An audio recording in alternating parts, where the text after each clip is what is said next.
Hello and welcome, I'm your Code Monkey, and here let's check out the top new games made with Unity launched in both May and June 22. You might have noticed that I didn't do one of these videos last month. The reason for that was because I was hard at work on my turn-based strategy course, so I couldn't work on anything else. The course is out now, so if you want to take your game dev skills to the next level and make a really awesome game, then check it out. But there were actually tons of really awesome games launched in May, so I didn't want to just skip the month. So that means this video has even more insane impressive games than usual, since I had to pick 10 from 2 months. The main reason why I make these videos is to show you everything that the engine can do. The only limit is really just your own skills and imagination, and the variety and awesomeness of the games shown in this list really puts that to the test. This video is sponsored by Blink. They have a mountain of tools and assets you can use in your games, currently everything at 50% off. They even won 2 Unity awards with their assets. I've covered a bunch of them in my list videos. They have a great style, it's low poly but not too low poly.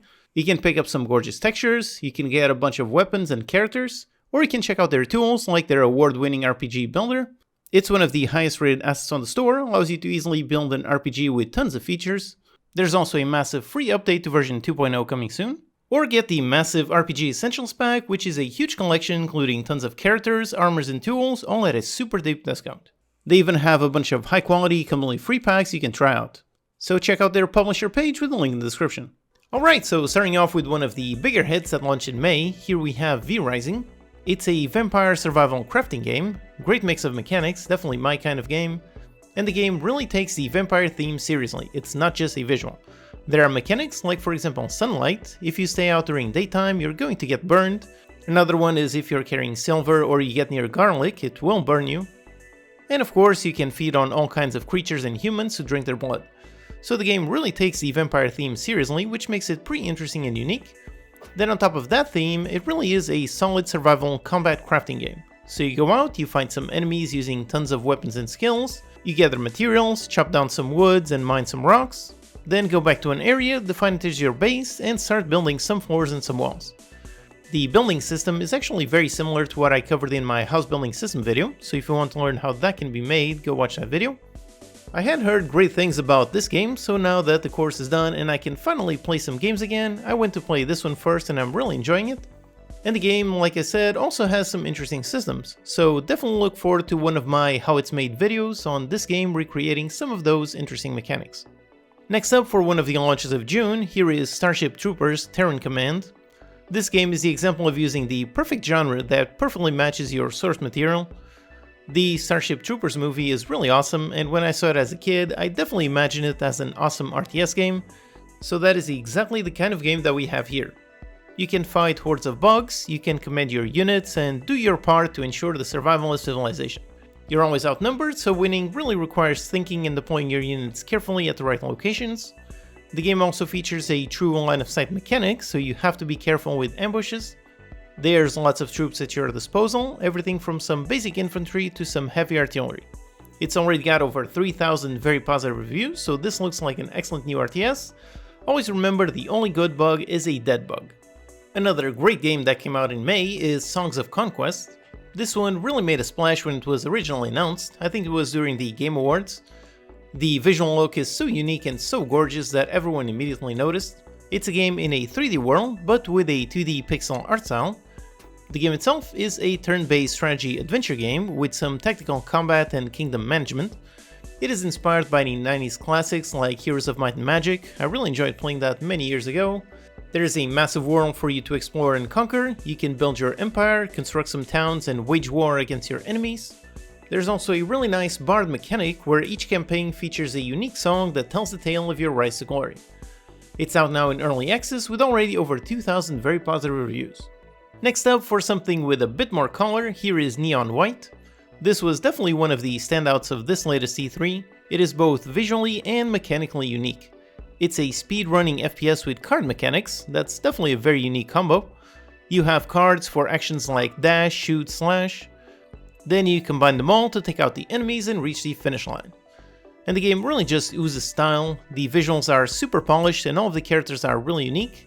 It has a near perfect score with 98% positive out of 3,000 reviews. It really is great to see a very unique, very imaginative game find such great success. Then in May there was an interesting game release called Line War. This one is the work of YouTuber Infenzia. He has a channel with some excellent Blender low poly tutorials. Personally, as someone with very little 3D modeling skills, it's just amazing to watch him work. I really love the low poly look. This one is his first commercial release, and so far it's doing really well. The game is a mix of RTS with some elements from 4X, definitely an interesting design. One unique mechanic is how you can draw your orders instead of just right-clicking on the target position. There's tons of units on screen at any time, massive maps. You have to handle the combat, but also the resource gathering and production. And the thing that sets it apart is that 4X mix, so the game is primarily about the strategy rather than the moment-to-moment battles. So there's no need for ultra-fast micromanagement of units. With all that, the game seems really great and the reviews are mainly positive. However, the one big downside is that right now it's multiplayer only. For me, that's pretty much a deal breaker, but the game looks really interesting, so I really hope they had a single player mode in the future. Next up, here is a huge release that just came out of early access, Raft. This one was in early access since 2018, tons and tons of updates over time. It's always great when a game of this scale gets a full release. Basically, if you enjoy it, then you have a massive amount of content for you to enjoy. It's a survival crafting exploration game. The unique theme is how it's all based on a massive ocean with some islands in between, so it kind of looks like Castaway the game. You gather some resources, build up your floating base, explore nearby areas, and stay away from sharks. All of it can be done either solo or online with friends. It looks really interesting and already has over 150 very positive reviews, so this one has certainly sold millions of copies. And if you've been wanting to try it out, then maybe now is the time. And up next, if you're like me and you like managing and building things, then here is Captain of Industry. This one was almost my personal pick of the month. It's a colony and factory simulation game. It's all about industry, so you're not building cities for people to live like SimCity, but rather you're building huge factories, processing goods, gathering power, setting up mines, and so on.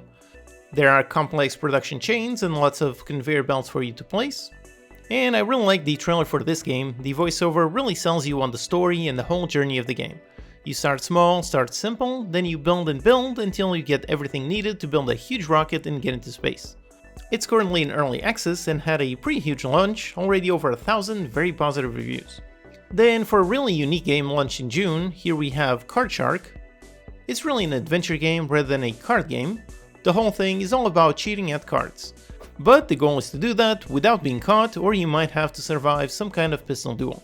These are very interesting mechanics and all of which are based on real card tricks, so maybe you can learn some tricks for the next time you play some cards with friends. It also has a very gorgeous, very unique visual style, and the dev team participated in one of Unity's live streams showcasing how the game works, so check it out with the Unity Twitch channel if you want to see that.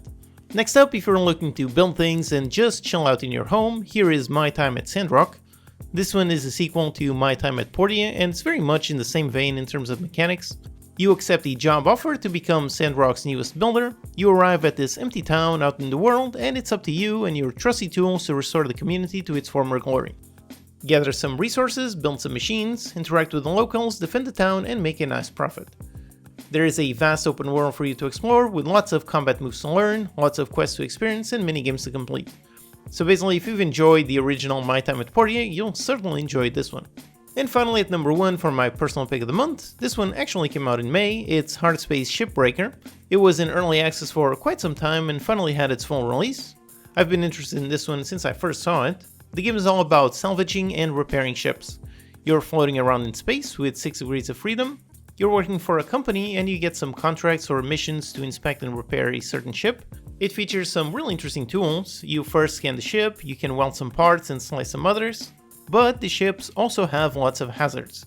One wrong cut and the whole thing blows up. So you need to really carefully inspect each ship, pay attention to the internals and salvage as much as you can without dying a fiery death. It's a really compelling mix of mechanics that I very much want to play, and visually this game is gorgeous. It's using Unity HDRP with a realistic art style that looks really good, along with some excellent destruction and some great zero-G physics. It already has over 12,000 very positive reviews, so if you like the concept, definitely give it a try. Alright, so that's 10 awesome new games made with Unity and launched in May and June 22. I hope this list helped you see how the Unity engine is capable of building anything. Really, the only limits are just your own skills and your own imagination. Let me know in the comments if you've played any of these or if there's any interesting systems in the games you've been playing.